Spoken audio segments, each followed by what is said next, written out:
So welcome everybody, and let's grab a seat because tonight's going to be a lot of fun.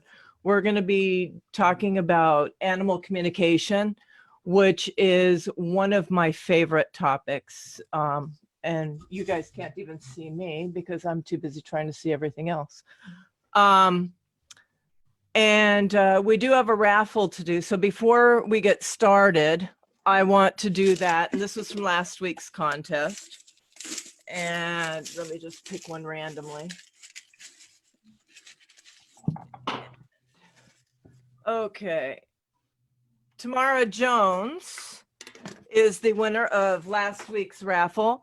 So Tamara, either reach out to me tomorrow or I'll reach out to you because you just won the rose quartz sphere.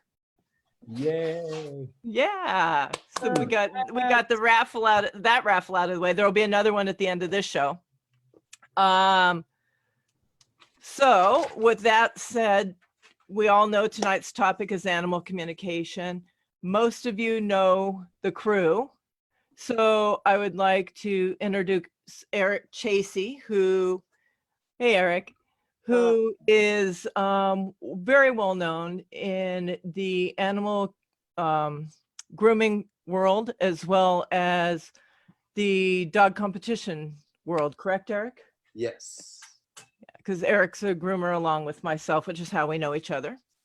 And Eric has been into some of the classes with my students that are here tonight, as well as I should say, some other big names in the grooming industry. My students were blessed that I have a lot of nice friends in the industry that were willing to come in and help. So what I'd like to do is I'm going to ask Eric to talk about his experiences, what he thinks the benefits are. Also, Heather Rose couldn't be here tonight, but she did write in. Her area opened up, so she's busy grooming her butt off. And her comment was, I participated in a couple animal communication classes with Randi, and they were fantastic. It was amazing to learn about my pets and their thoughts and personalities. And we have things I had felt be confirmed. When I have time, I'm going to take a class myself because I want to better understand my own pets and the pets that I work with every day.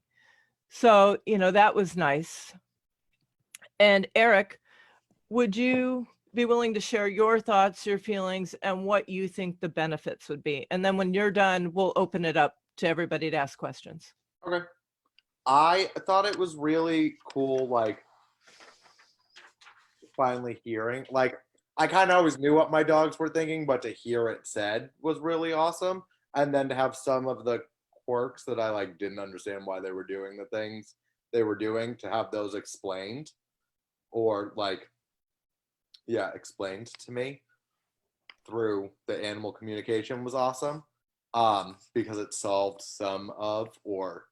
resolved some of the things that I was wondering, like why one of my dogs would just bark at my roommate every time he walked in the house. Or anytime he walks in a room, she would just bark at him, but it's because she likes him and is excited to see him. It's not like she hates him. But so it was really cool to do that. And I mean, I think none of my dogs have health issues or anything, but it would be beneficial for helping with health issues. If it's something that you don't know what's going on or tests aren't going on, maybe it could help in that area. Or I don't know, I feel like it goes hand in hand with owning dogs. It's a great tool to have in your back pocket. I think so. And there's a lot of importance to it. And I finally was able to get everybody up where I can see on Facebook Live and follow comments. Yay. Yay for the techno idiot. The thing with animal communication for me that makes it so important for me is that there's a lot of animals that are in loving homes that are at risk of losing those loving homes because either they don't know what's expected of them, or the owners don't know how to convey it to them, or they just need to have a voice and let their owners know what their needs are. And like you said, there could be some that are sick. And I'll tell you another very important one. I've helped several people find missing pets. And, you know, when your pet gets out, which can happen no matter how careful we are, and I've had it happen to me, and it's the worst feeling in the world not to know where your pet is. So I'm going to open this up so that we can have Suzanne's here, Karen's here. So I'm going to open this up so that anybody that would like to ask questions, you've got myself and you've got 4 of my students. Michelle, raise your hand. Michelle had never ever worked with spirit before she came to me, which was just, what, about 4 months ago? Well, geez, gosh, I might be 6 now. I think it was Yeah, October. class started a little longer than October, that. right? Yeah. Okay. And Lisa, you had worked with spirit a bit before. A little bit, yes. Okay. I George? honed it in until I met you. Well, it's not about me, but thank you. You know, spirit working with you. George, did you work with spirit before? I was what I would call spirit friendly. Okay. But then coming to your class, I kind of brought it together, right? So yeah, it took me to the next level. And Leanne, what about you? I didn't know I was working with spirit, but you know, it definitely helped me figure out that that's what I was doing, and that's how I got in. You know, especially with the animal communication. I've always been told I'm an animal whisperer. Didn't really know why or how, and I guess I figured it out, which is fantastic. All right. And I've got to tell you guys, like I said, the big names were in with them, and the big names were really, really impressed when they left. So I'm going to let people go ahead and ask whatever questions they have to ask. And we're going to go ahead and we're going to give it our best whirl to answer them all. Let's do it. Right? So Eric, what was one of the things you were surprised to learn when you had yours done? The main thing was why, like, so Sassy's my toy poodle, and she's like, her and my roommate are like this. Like, I think she would leave me for him. But every time he would walk into a room, my other 2 dogs would ignore him and not bark at him, but she would jump down. One of the things you were surprised to learn when you had yours done. The main thing was Somebody's why, got their volume up. like, who's got a Sassy's my toy poodle, and she's like, her and my roommate are like this. Like, I think she would leave me for him. But every time he would walk into a room, it's just gonna be on. My other 2 dogs would ignore him and not bark at him. Hold on one sec, guys. We gotta get to you. You're surprised to learn when you had yours done. The main thing was Somebody's why, got their volume Somebody's up on Facebook. up. Yeah.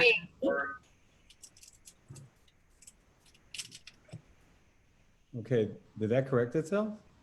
Okay, I think we're good. Okay, go ahead, Eric. I'm sorry. But so we figured out that, like, she would run and bark because she wanted him to pet her first before everyone else came over. It's a little bit of a backwards reaction because it just makes everyone else bark and run over too. But now we know it, so we've kind of been trying to work on it. But it was an explanation, and like it helped with understanding why she was doing that, even though she loves him. And I had actually gotten a few questions when I put this out there over the week. So although my cat's obsessed with me, I love it. I feel like we were together in another life. Maybe Suzanne, maybe. So a couple of the other questions that I got a bunch of sent to me is have you worked with spirit before, which we took care of that one. Do all animals want to talk? And that is a great question, because that is one that I have really had a chat with my students about. Who wants to take that one? Everybody going to jump at once? I know, right? I'll start by saying that we did learn that it is important to ask them there if they want to. You just don't barge right in and start, asking questions without asking if they want to talk to you first. Fabulous. And that happened because, go ahead, Lisa, I'll tell that in a minute. Well, I also want to add in there, what I've learned is when they're your pet and you have that communication with them, you don't necessarily have to ask them because that's your pet and you're wanting to talk to them like your kid. Right, right. So I have a friend who's also pretty big in the grooming industry, named Katie Ware, and Katie had a dog that was having some health issues.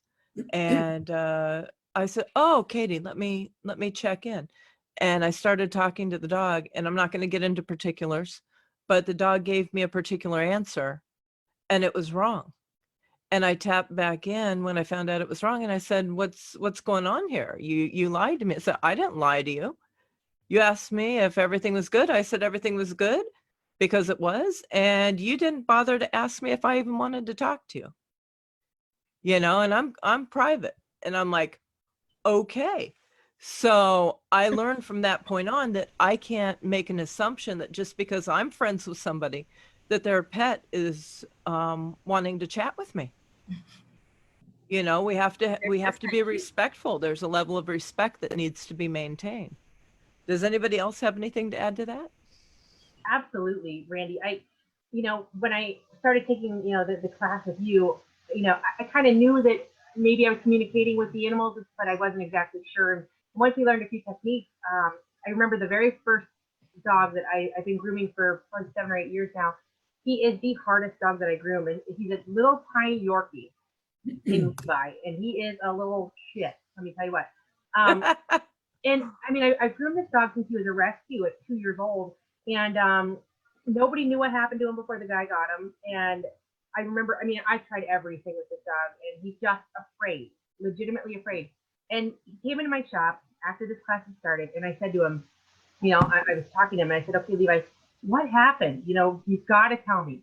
And I'll never forget it. He showed me this little video in my head of his original home. The lady that owned him would take a comb and just yank and pull from the time he was little, and just pull his hair, and it traumatized him.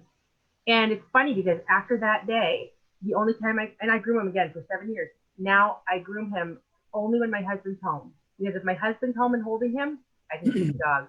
For 7 years, we've had to give him medication. We've had to, be as creative as I can be to get this dog trimmed. You still can't use clippers on him at all. Everything is done with scissors. And that he's still afraid, but we finally have made headway, with him. And it's like, it was amazing just to have him show me, because I could not figure out what happened to this poor dog. And he will not trust me. Like I said, bringing a male in because a woman hurt him, and only women have groomed him. So fortunately, we don't have really many males around here that groom. So it was like, well, my husband's the next best thing. Step in here, honey. Let's go. And it worked.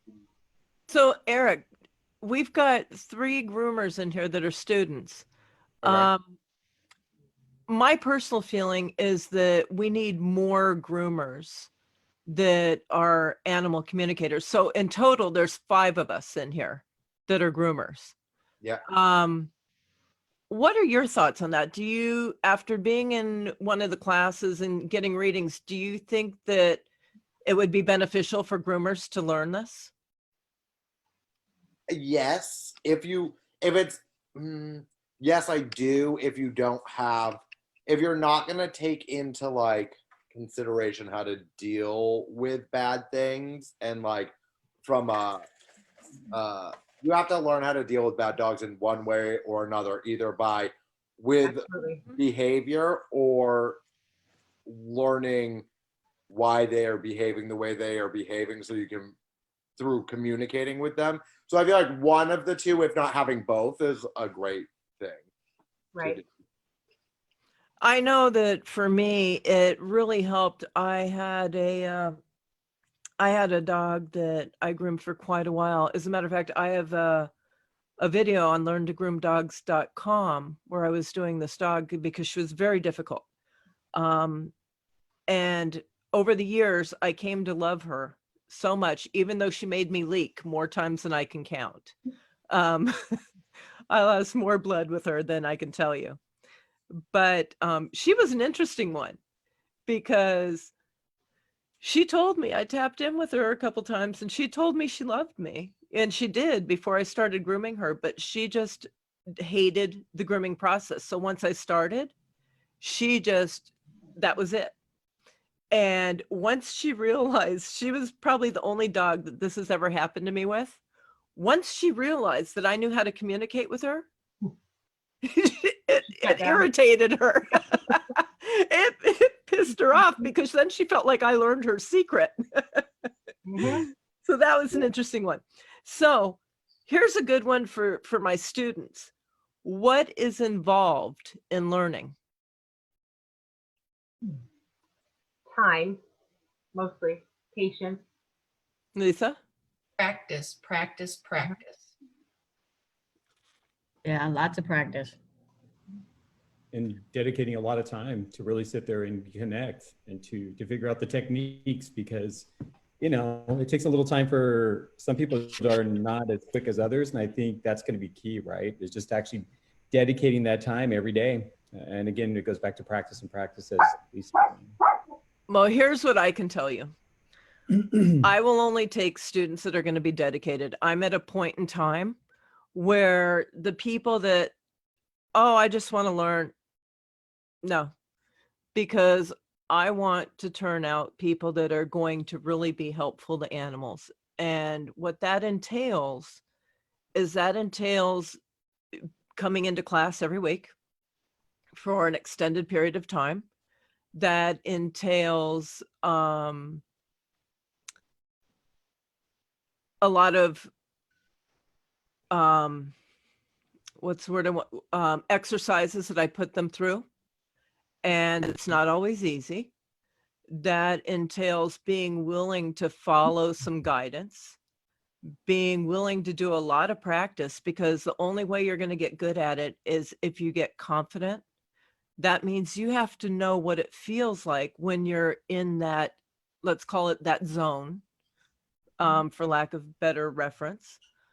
And you have to have a daily practice, which means you have to meditate, you have to pray, you have to, whatever it is that works for you. And I don't tell my students how to do it. Excuse me, I'm having little hiccups. I give them some ideas and I let them find their own practice because it has to work for them. I think. Hey, also- Christy, I see you were having troubles getting in. Christy Perry Kingsland actually puts on the show, the grooming show in New Orleans every year. And I just did a reading for Christy. Christy, if you would like, since you had trouble getting in, why don't you go ahead and type some of your thoughts, and we'll see what comes up from that. What were you going to say? Oh, I was going to say, I think also you have to maybe not so much be comfortable, but you have to be willing to kind of stick your neck out and and be a little vulnerable in front of other people in order to gain the confidence you need in order to believe what's coming through in your head. So I think that's a big part of it too. It's like you think it's crazy talking to dead people. Now you got to tell people, okay, I'm talking to your cat. You got to rely on what the cat's telling you. So, you know what I mean? It definitely sounds a little funny. Yes, it's definitely trying. I remember when I first started, and it wasn't easy, you guys. It really wasn't. And I remember I kept it my best kept secret for a very long time, because being from the grooming industry, and I was known for short-haired coat carving. so I knew a lot of people. I knew a lot of groomers, and like Eric, you never knew. It was my best kept secret until one day I outed myself, Right. which Leanne just did. And it's because it takes a lot of keep it clean, cojones. Right, exactly. Well, because of, I feel like if it goes hand in hand with like mediumship and all that in general, if people aren't accepting of it, then Exactly. they're just going to tell you you're nuts. Right, and here you are owning a business, and all of a sudden, you know, like my customers are amazing. I consider them family, and you know, but none of them knew this until just a few weeks ago, and that was huge. It is huge because like, okay, what if I do lose clientele? You don't know how people feel about, you know, things like that, or this is how I take care of my family. But like I knew deep down that they'd be amazingly supportive, but just admitting that you can communicate with the animals and communicate with you know, people that have passed is it's a lot to admit to.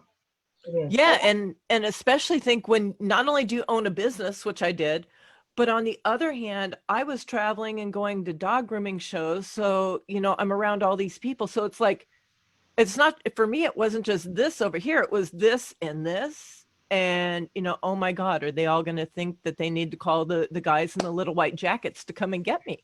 Right. You know? What were you going to say, Eric? Well, and then I feel like people love to put people on the spot too. And they're like, oh, you're a medium? Oh, you can talk to animals? Here, talk to this animal right here, right now, and tell me what they're saying. Yeah. People Oh, I love- have it all the time. Yeah. I have it all the time. And you know what? I've learned to love it. I've learned to love it. But, you know, it took getting that confidence level, because as a spiritualist, one of the things that we do is, as a spiritualist, we don't tell you, oh, there's life after death, and we expect you to believe it and that you can communicate. So as a spiritualist, it's about demonstrating it. So when somebody wants to do that to me, I've gotten to a point now where it's like, okay, you know, now in here, we won't be doing any readings tonight, only because of the simple fact that I'm going to have classes and I'm going to have students, and those students are going to need people to practice on. So what's nice about that is that all these people that are watching are going to be able to watch this page and see when I put out a request for people to come in for my students to practice on. So you guys will all have an opportunity at some point to get free readings. Another question was, oh, wait a second. Christine, I think it's a blessing to have that gift. You know, Christine, thank you. And I have to be quite honest, everybody has it. Every single person has the gift. They just don't know how to tap into it. Yeah. So you have it too, honey. And I would just like to say that I think that we are kind of blessed that we found each other in this group, because it has made it so much more comfortable Yeah. and like more normal. Like, because I know if I wouldn't have found this like a peer group, I probably would not have pursued it as much on my own. Yeah, there's I definitely agree a comfort level that I haven't had with anybody else. So it's been very nice to, like, you know, tell your craziest stories and only to find out that it's not so crazy. A lot of people have been, wow. Somebody Just else as has crazy as you. Yeah, Well, and that's also one thing I insist on is this has to be a network. It has to be a family type environment where people can feel safe and they can be vulnerable, because, you know, it's a lot when you decide to learn, yeah. you know. Christy, you may want to, because I don't have the dates or anything, and I don't even know if you have the exact dates yet. But after I did a reading for Christy, she asked me if I would be willing to do an online animal communication seminar this year, because with COVID, there won't be a physical dog grooming show in New Orleans this year. And then she asked me to do a physical one next year, you know, in person, which I absolutely said, of course I would do. So she may be able to give you guys some information on that. She wasn't able to get online. And another question was, can I make a living at this? Sure. With enough work and enough, push and getting your name out there, that's what it's all about. I'm going to tell you, you absolutely can. And I'm also going to tell you that when you're not afraid to, put yourself out there, that your clients, especially if you're a groomer, will come seek you. I've had it many, many, many times. Mm-hmm. So it's been a blessing. I had one client that I don't want to get into particulars, but it was a family and somebody crossed, and I was asked about the pet, and I gave them some information, and they took this pet to the vet, and everything I said was on point, and it gave them a level of understanding. Oh, here's one. What do animal communicators really do? That's a great question. Right? It's got a lot of answers too. So who wants to go first? That's actually a tough question.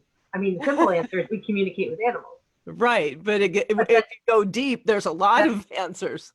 So I took the simple part. It's all you guys. I'll wait it out. Let me Google it real quick. Right? Okay, well, give them the simple part. Yeah. And by the way, you guys, Leanne's cheating. She's doing what I used to do when I took workshops. Whenever somebody said, they need a volunteer, my hand was always the first one to go up. You know why? Because that way I got it out of the way. Yep. And I wasn't sitting with everybody else sweating, waiting my turn. The funny part of that question is what do animal communicators do? Even like I said, myself, I didn't even know that that's what it was. It's, I think everybody has a certain instinct when they're with animals, especially if you are an animal person, where you just have this feeling where they're tense, they're nervous, you can, sense fear. It's those taking those gut instincts and really reaching down into that animal, talking to them, literally just by communicating psychically with them and figuring out why they are the way that they are. Okay, who else? For an animal communicator, we can help, with maybe they have some issues, for example, health, that they could take care of it, maybe going to the doctor, or as simple as cleaning their eyes out with some saline or something. You didn't know that, and they go look and there it is. So there's something that, you could do as an animal communicator. Mm-hmm. Who else? Also other issues, behavioral issues that dogs have. If you can't get them to break potty training, maybe it's something scaring them, something, anything triggers. Sometimes you can't figure out what the trigger is, and by communicating, you can kind of narrow it down. Randy, you had a great story, I remember in class. I don't remember all the details of it, about working with a horse, I believe it was. Horse, and I think it had to do with a bird or something scared it. A horse? I'm pretty sure it was. Probably. I've got so many, I don't remember. But like there's just been all kinds of different times I've had animals come in my door, and I actually built my shop to be right based, on home base for that reason, because I kind of have this radar. I think that the hard to handle dogs find their way to me, and I prefer that. I definitely prefer that. But to be able to take my time with them, to sit down, to really learn them. I've learned one thing: once you get to be their friend, it's hard to fight you. They don't want to fight you as much, which is not really true. But it's fun. It's fun to kind of figure out their quirks and talk to them. And it's like the badder they are, the more you like them, which is really kind of weird. Absolutely, I love those. I remember there's another groomer talking about horses. I'll tell you quickly this quick story. And she may be watching, so I'm I'm not going to divulge any information. She had a horse that I had seen pictures of, and I just connected with this horse. There was something about this horse, and it had an injury to its eye. Ooh. And it just wasn't getting better. And she was worried that this horse was actually going to lose its eye. I believe, if I remember correctly, and don't quote me, but I believe that a vet actually told her that it was a possibility. And I kept saying, it's not going to lose its eye. It's going to be fine. It's going to be fine. It's going to be fine. And then I guess, I don't know how she found this place, but she took this horse and they did a little whatever. And the horse is fine and recently had a baby that is just as gorgeous as she is. So, it was a happy ending, but, I was able to tell the owner, relax, relax. It's not going to lose its eye. It's not going to lose its eye. And she didn't, she's still got both of them. Awesome. Let's see what else. And I think another thing we can do is kind of offer some closure for people, when their pets have passed, or if their pets are missing, or whatever, that give them help with the grief and the closure part of that process. 100%. Eric, if I remember right, didn't either I or somebody else bring up one of your past pets? You talked to Comet like well before. Like, that's how I thought when we were talking, when I was doing the like fitness show stuff, we were talking, and then you just randomly blurted out something about one of my dogs, and I was like, huh? And then we got into the conversation about him and all of his health problems, potential coming up health problems, and that you said he would let me know when it was time, which actually, in a way, he did. He did, but it wasn't like I don't know. It wasn't until now, I guess I didn't think of it as like him letting me know, because it was like a super Alzheimer's moment and he got lost in my house and stuck in a corner. So like that was the moment. It was like one big event that made me like look back at a whole bunch of small ones. So then I was like, okay, this isn't. Mm-hmm. Yeah, you just weren't, it was subtle. Yeah. And that's the thing, it can be. As a matter of fact, well, I take things very literal too. So when you're like, he'll let you know, I was like, okay. You're like expecting him to come knock on the door and say, Daddy, I'm ready. I take things very literal. And I think that's something that you have to, if you're having your animals read, or even a reading in general, you can't take it literal, because it's not like, it's not. Well, you just have to remember that it could be very subtle. Right. And grief relief isn't just for pet owners. I mean, I'm dealing with some of it right now myself, because I just lost a pet April 1st. And I had taught a class that day online. Some of the students from that class are in here right now. I finished teaching, and I had a dog that had a very aggressive cancer of the mouth. We found out Michelle, when did I find out? Like mid-February? Yeah. So from mid-February, you couldn't see anything, and it was accidental. We just happened to notice this little thing in her mouth.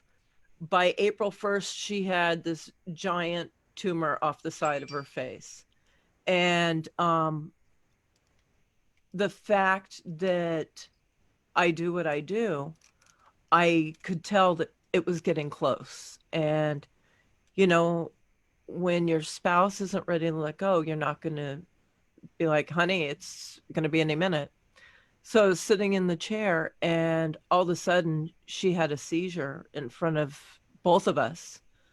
And, it was boom, boom, gone.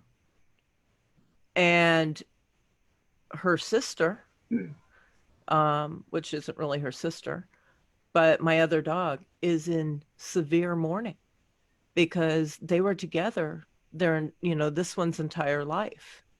So I'm having to work with her every day on grief relief because she doesn't want to eat. She doesn't want to do anything because her sister told her everything to do. They're pack animals. Her sister was the leader of the pack. And now she doesn't have that pack leader and she's kind of beside herself. And she'll come out of it, but it's going to take time. So it's not just working with people, is my point, is a lot of times we'll be working with other animals when one of the pack, transitions. Does anybody have anything to add to that? Eric, how about you? Did any of yours go into mourning? Not with Comet because he was high anxiety. Like he was just very stressful for everyone. He couldn't ever just like the older he got, the more his anxiety was. And he would just like walk and pace and whine and no one could ever relax. Because he was always like nothing made him happy.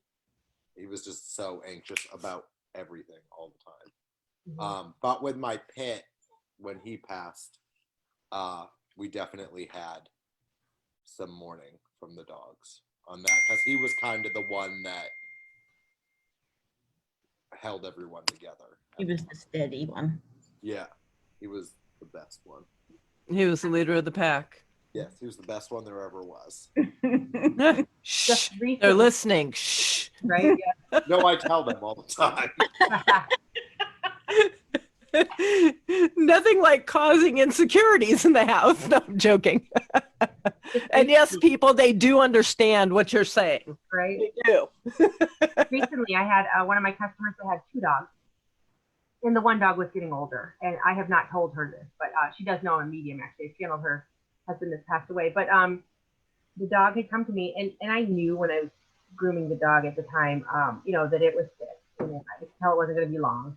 And I can remember the dog, basically, when I was talking with him, was worried about the owner because the owner had so much loss going on, and everything. But, I just assured the dog as well that, that's the other part of it too, is that dogs and cats and stuff, they have, and all animals have the same concerns that people do.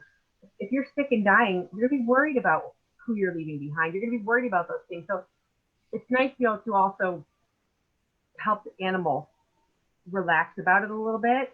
That was the first time I really had to do that with an animal. And then the interesting thing was then that dog passed away.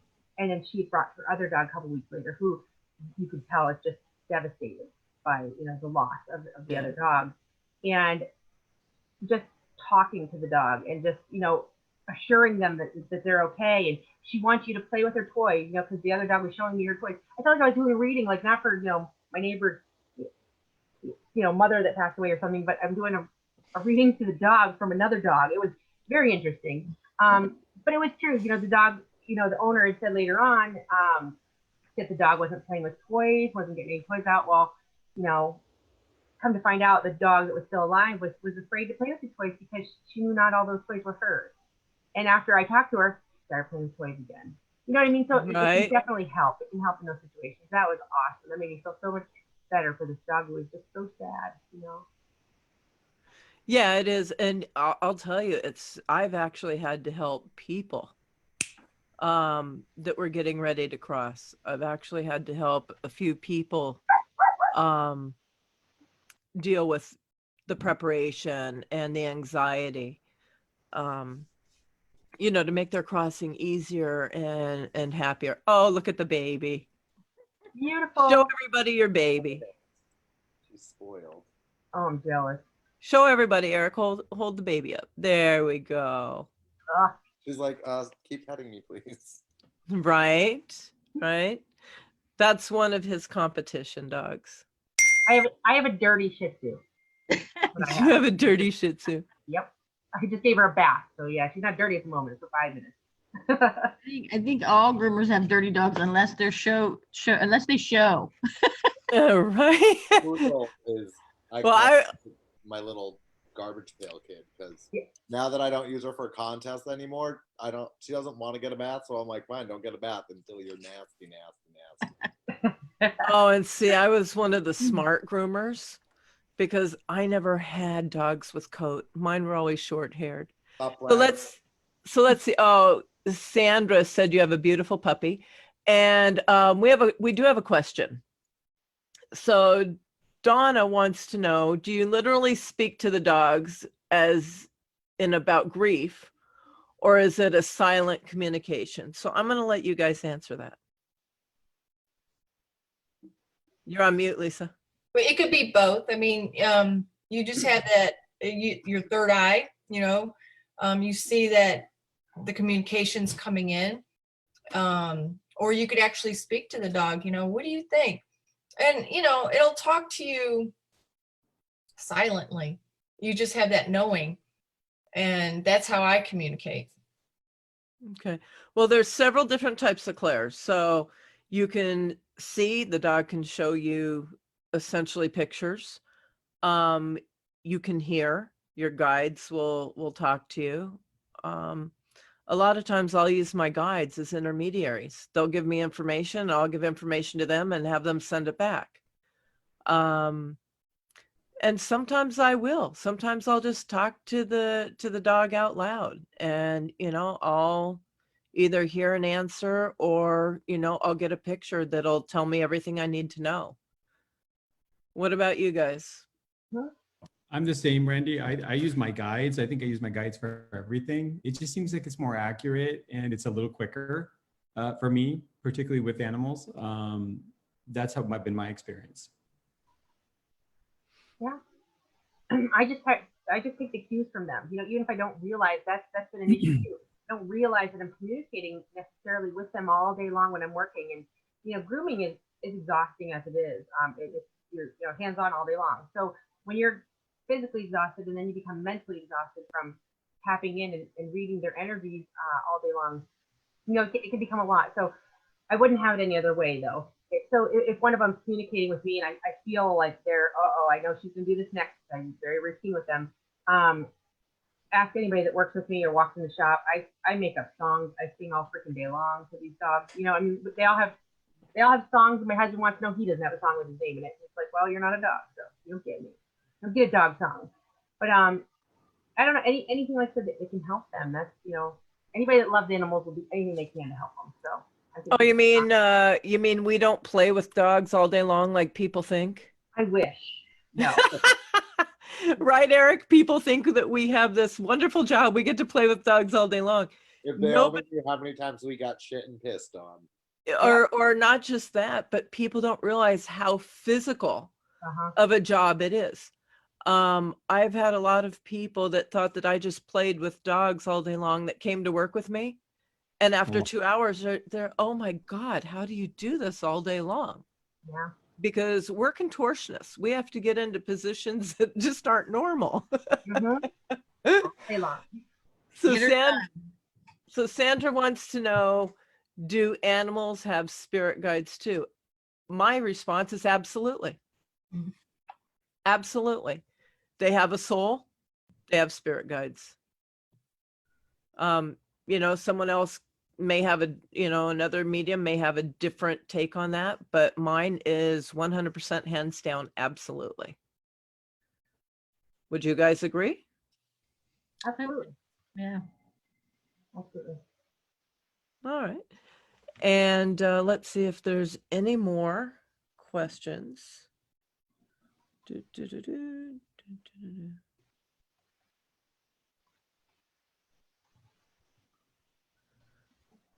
I don't see any more right now. So if you guys have any questions, get them in because we will start wrapping up shortly. You know, one great thing that even myself, you know, I have 5 dogs. My dogs, I love my dogs and I treat them better than my kids, I'll tell you that. But, you know, even in the class, recently, a lot of my customers are watching.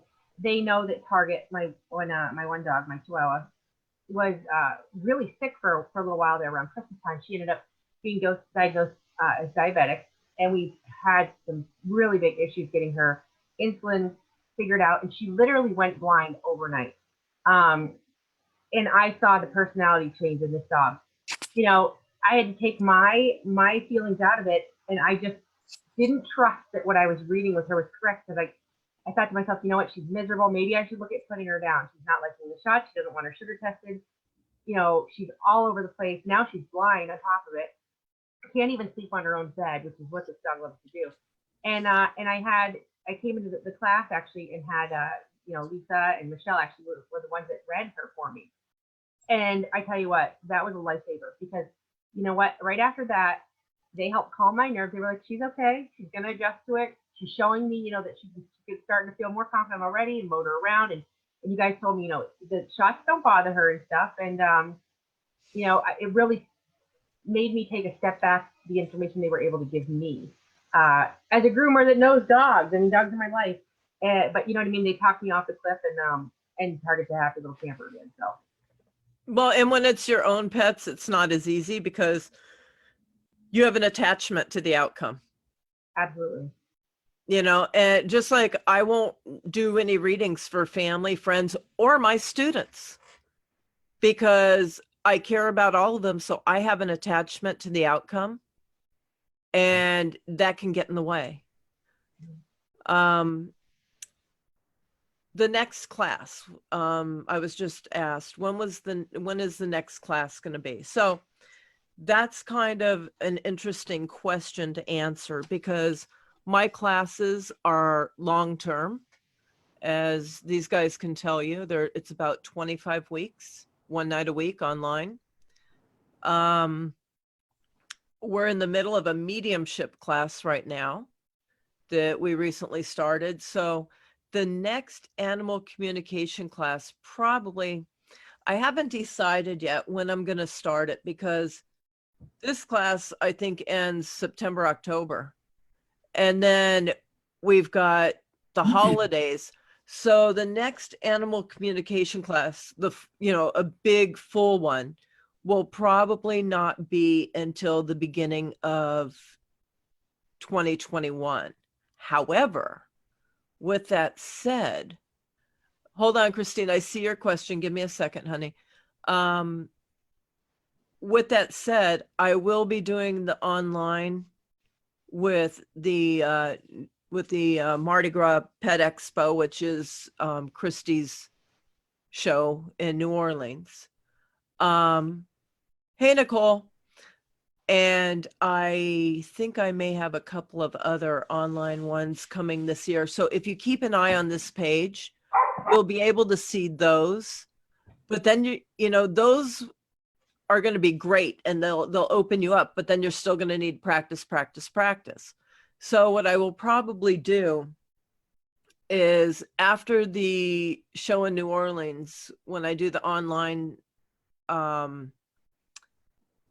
session, I will probably start a practice platform that will be right before this, you know, every Monday right before this. And that way you guys can come in and practice, and we'll have people come in with pets that you guys can do readings for.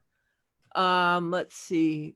Christine wants to know, what about wild animals?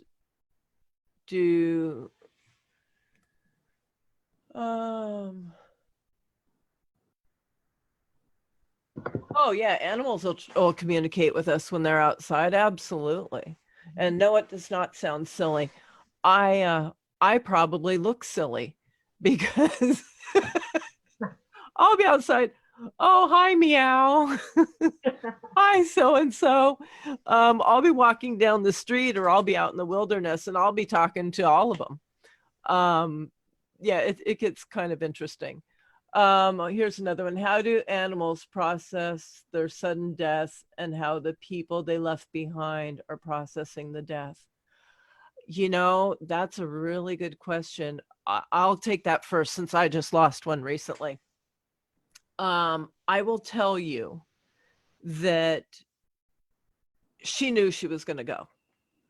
I was looking at her for probably a week and I knew it was coming. I didn't know that she was going to go on her own. I was thinking I was going to have to make the decision for her, you know, do the thing that we don't want to do. But here's what I will tell you is that she was here every night for at least a week.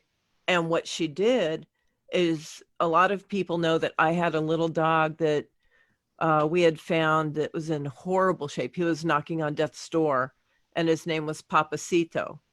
And he was on my Facebook page for a while, and he had all these girlfriends all over the world. Oh. And do you remember Papacito, Eric? Yes, I do.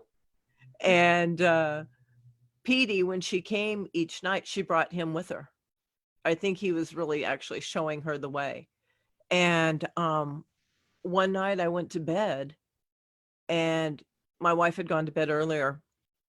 I got into bed, and when Papa was alive, he would lay in a certain area on the bed, right in the nook between my foot and my calf, you know, like your foot, your ankle, that bend. And I got into bed. It was the night after Petey passed. And hey, Sharon. And my whole leg was electrified from my foot all the way up past the hip, to the point it was almost painful. But I knew exactly what it was, so I didn't dare move it. And the two of them were there. So, you know, she was coming to help us process every night. And she's still throughout the house. I'll still hear her.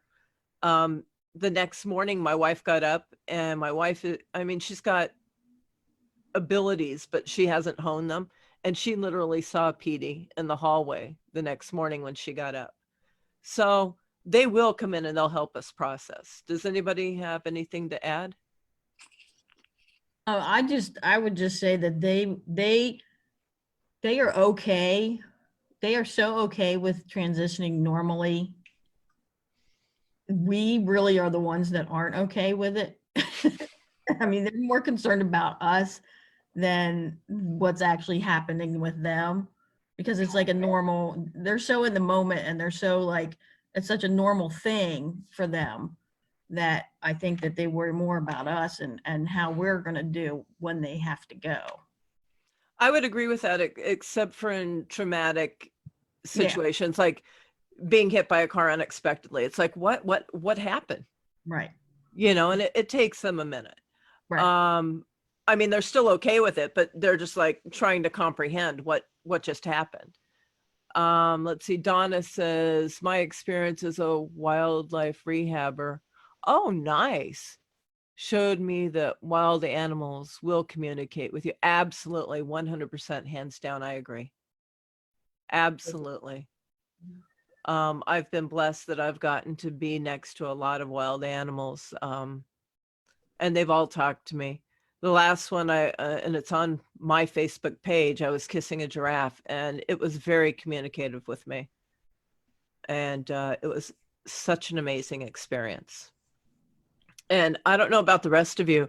Do animals just come up to you? I constantly have people tell me, oh my God, they never go up to anybody, but they come like parading right up to me, jumping on me, you know, what have you. Yeah. I can't tell you how many animals that I have had that I've groomed that they said could never be groomed anywhere else. That's Nope. 99% of my clientele. Yeah. They could be doing, they took them here, they took them there, and they never could finish it, or they had to send them, or they got kicked out. Me too. Yeah. Well, and we have peacocks here in the neighborhood, and they will come to my door and they'll knock on it, and they'll take food right out of my hand. They're big.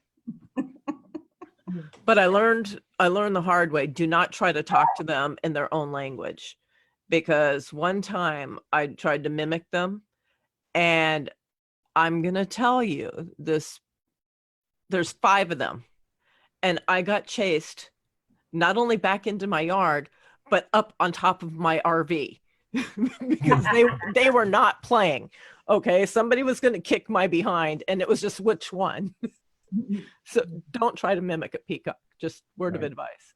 There was a question that somebody posted about it. They wanted to know, do they understand after you had to put them down why you did it? And I have had several times that happened. Never once. The dogs are, in all the situations, it's been a dog except for once with a cat, but absolutely, and they're thankful. You know, I'm a firm believer that people should be put down if they're sick and suffering. You know, we can give the dogs and the animals that. Let's not get into that because I know, right? Let me put you out of your misery.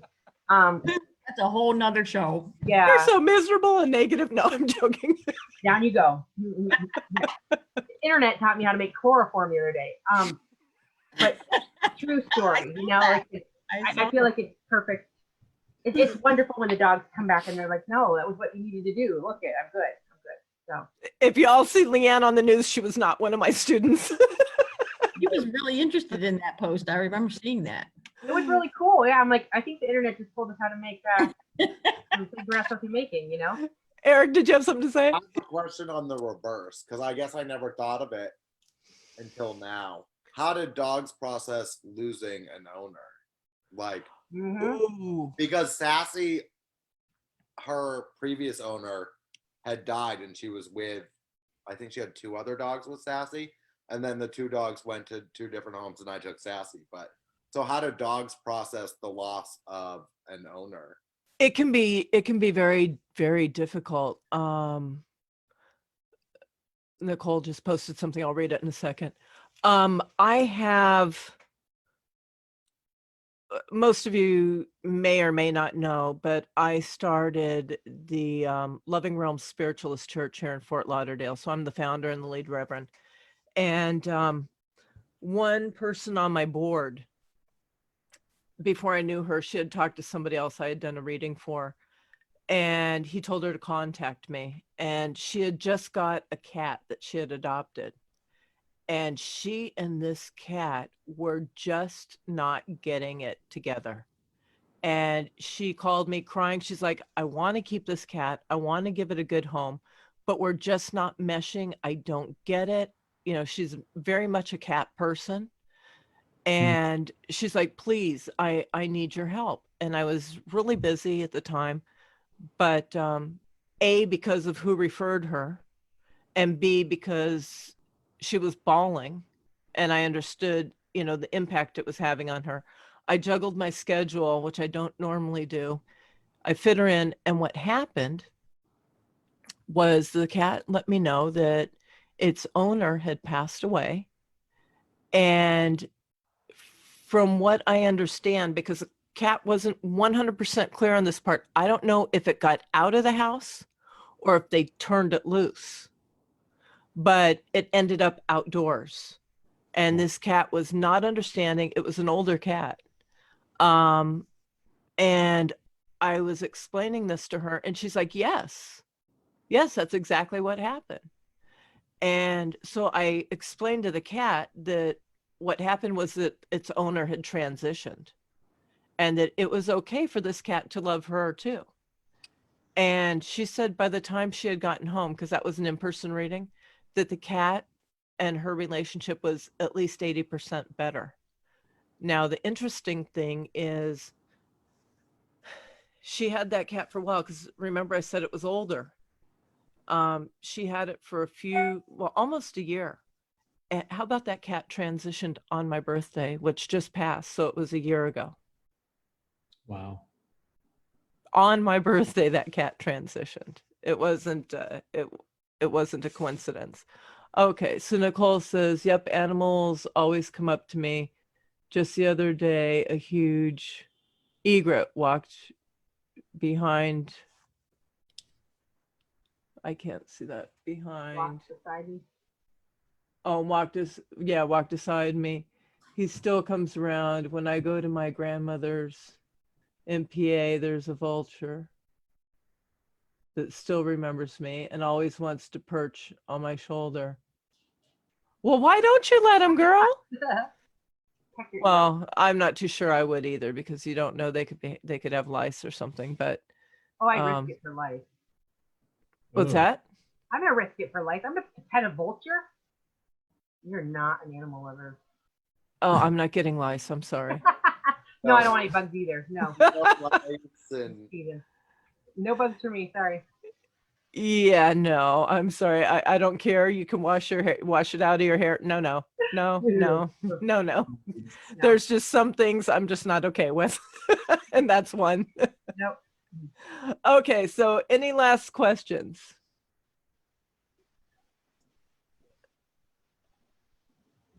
Because we are going to start closing down. Eric, do you have any, or anybody, do you guys have any final thoughts that you want to share? No? Nothing we haven't talked about. It's incredible to, animals are innocent, so they love their owners. They care, they care about their people. Really, there's a good reason behind why the behavior is the way they are, or something's going on. So I don't think a lot of people realize animal communicators even exist. There's not that many, No, there's not. And, that's a big issue. And I'm glad you said that, because that's one of the reasons why I wanted to do this particular segment, because we definitely need more. And it's hard. I mean, I'm sure there's other people out there teaching animal communication. What they're doing, I don't know. But I feel bad because I also have to teach mediumship as well. And that means that I'm only teaching one big class a year. So I tell you guys, when I'm teaching it, take advantage of it. And my next big class will most likely be, as a matter of fact, I can almost guarantee you it'll be in January. I think people need to realize too that the two go hand in hand. So if you're interested, if you're thinking, you know what, animal communication maybe is not for me, but I'd love to, take the mediumship, take the animal communication. You're going to learn a lot of the same skills that will cross over when you do start doing your mediumship classes that will really help. 100%. As a matter of fact, every student you see here is in my mediumship classes. They were also in my animal communication, because they really do go hand in hand, and people don't realize that. Okay, so what we'll do is we'll start closing up. So if you guys enjoyed this, hold on. I'd like to give props to Christy. She's amazing with the animals she works with. Yes, Christy is. Oh, Christy, you're welcome, honey. And thank you. So we're going to have a raffle for this nice selenite brick in a minute. If you enjoyed this video, if you got any benefit out of it, please share it. Again, not because we want to be this big production, but it's because there's other animal owners out there that may need some of this information. So please share it. If you're on YouTube, you know the drill, like and subscribe. And I had told you guys that we were going to have a raffle. So for this piece, if you want it, the requirements are as follows. This segment, next week's segment, and the next week. So the 4th, the 11th, and the 18th, you have to share all of them. And you have to tell us how many times you heard the word crew in each of the 3 segments. Okay. Also, if you're interested in workshops, classes, we also have a spiritual online book club. So if you're interested in any of that, you would go to crackingthespiritualcode.com. We did just start an amazing book club, The Dynamic Laws of Prosperity. And I don't know about anybody else, but I can always use more in my life. So it's a phenomenal book. I've read it several times. Yeah, and it is a good book. And I'm kind of surprised, like just by the first chapter. I'm loving it. Say it was like really cool. It's excellent. Well, it definitely teaches you how to manifest in your life. And that's something that a lot of people just don't know how to do. So the drawing for this selenite piece will be on the 25th. And you have to have shared all 3 episodes and told us how many times crew was said in each one of them. Do we know how many times crew was said? That's going to be your job to rewatch and see how many times crew was said. Mine? Yes, you're my trusted assistant. Haha, sucker. I'm kidding. So you'll have to post that on the episode from the 18th, and you'll have to do that by May 23rd. So we have time to, gather up all the names that go into the raffle. And the next episodes, just so you guys know, is next week was supposed to be on relationship issues. with Gina Scarpino, and it was going to be called Are They Thoughtin' Boppin' and Rabbit Hoppin'? But like I've said, everybody's got to stay healthy. So Gina's got to go help her mom. So next week is going to be on what keeps you stuck. What keeps you stuck? So it'll be on forgiveness. Okay. The 25th, we have forensic mediumship. I am a part of a group called Impartial Witness that works with missing person and murder cases. And the head of our trusted leader, Jennifer Schaefer, is going to be in. And also Stacy Martin, who is a good friend of mine that also works with it, will be in here, and we'll talk about forensic and mediumship. So we hope to see you guys. Christy, I'm sorry you couldn't get on. I would have loved to have had you on, but I know how technology goes because I'm the techno idiot. And Eric, thank you for coming in and giving us your time. Thank you for having me. It's awesome. I love like talking about this because I don't, like you said, I don't think enough people know about it, or that it is even an option. It's something that you could learn. Because I don't think before talking to you, I ever thought it was something that could be learned. I either thought you had it or you didn't. That's a good point. So let me just say this before we close down. How many of you have known kids that had imaginary friends?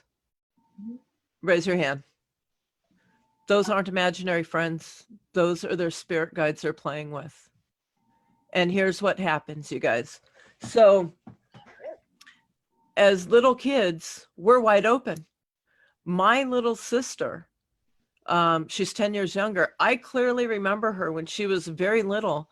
She would get hurt and my mother would go to hug her and she'd be crying, I want my mommy. And my mother would say, I'm right here. And she goes, no, my other mom with my sisters and my brothers, I wanted to go back to the farm. What? Okay. And then I remember her a couple times saying, Grandma's here. My grandmother was barely parking her car and there were no windows. Okay. But as we get older and we start school and we have homework and we have sports and we have dance and we have this and we have the other thing, we get caught up in the human experience and we start shutting down. And all we need is somebody to help us to reopen.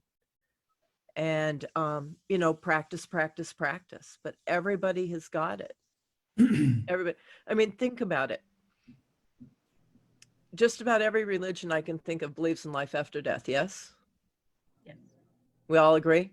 Mhm. Okay.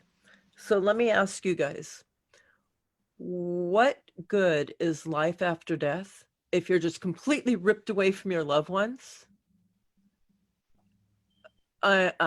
I'm sorry, but if that's the case, you can keep it. I don't want it.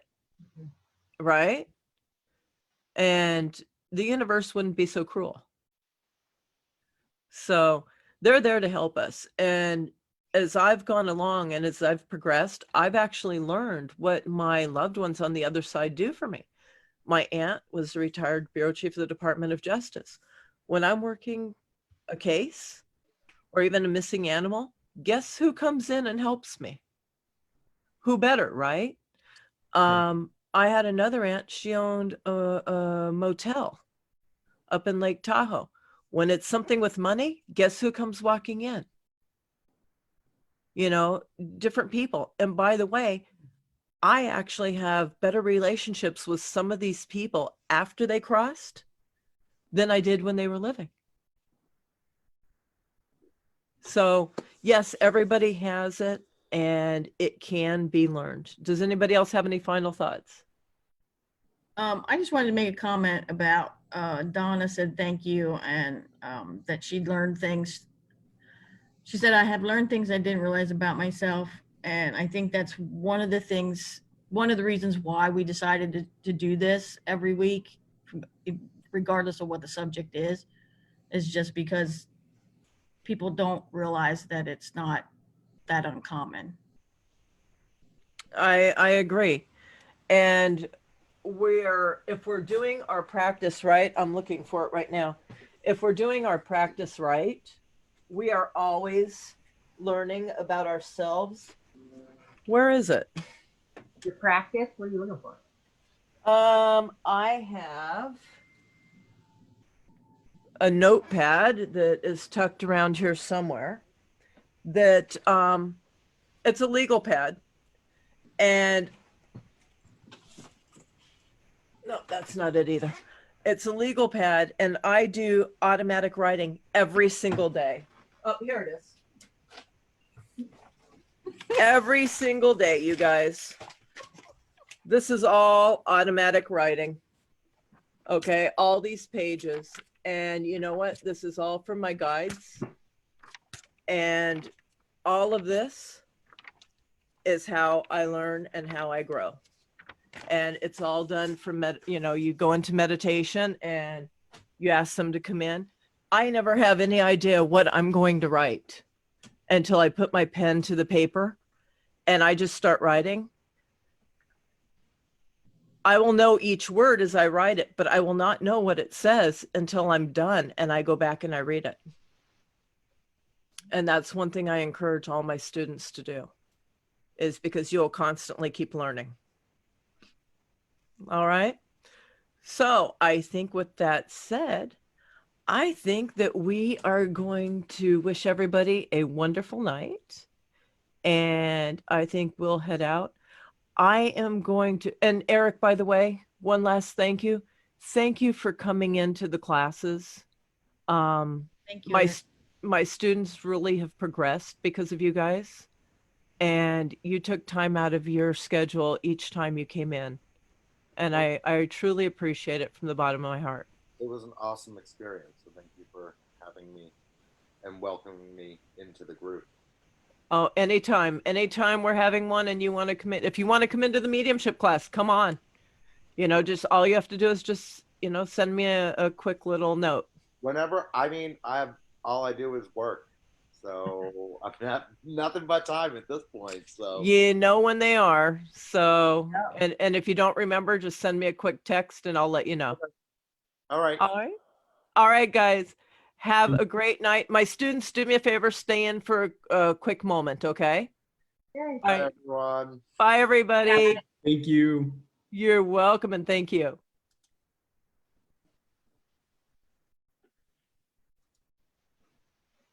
Well, hello, hello. We're still live. Hold on. Yes, we are. I'm getting ready to